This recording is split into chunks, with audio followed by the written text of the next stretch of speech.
Dapat ang sabi ko nga, pag kayo ay basher, iwasan yung magkamali. Kasi mababaktuyo nga kayo. Naturuan ko na naku po, ibabagsak kita, Pia. Tinuro ko na ang tamang certified basher. Di ka sabi ko, kapag ka basher, dapat i-make sure nyo, mag-google kayo. Diyos ko, wala ka naman ka-effort, ikaw ay basher na tamad.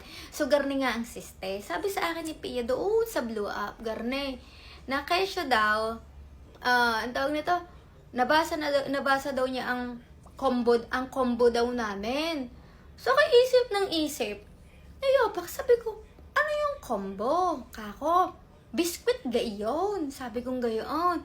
Kasi, naisip ko, ano gayong combo? Baka naman combi, kasi biskwit yon or combos. Baka dahil isang peraso lang, kaya wala yung S, combo. Baka gayon. Hindi ko kasi na-gets. Combo ganyan, isip ako ng isip. Yung pala, conversation, convo. Sinasabi ko naman sa iyo, bakit nga magkamali? Tapos ang sabi pa niya, garne pa ang sabi niya, ang ganda nung akong lip tint. Sabi pa niya sa akin, ikakalat ko ang baho mo sa social media. Scary ka na, scary. Anong scary ka na? Anong scary? Ano ba ibig sabihin mo, nakakatakot ka na, nakakatakot? Ano ba naman niya?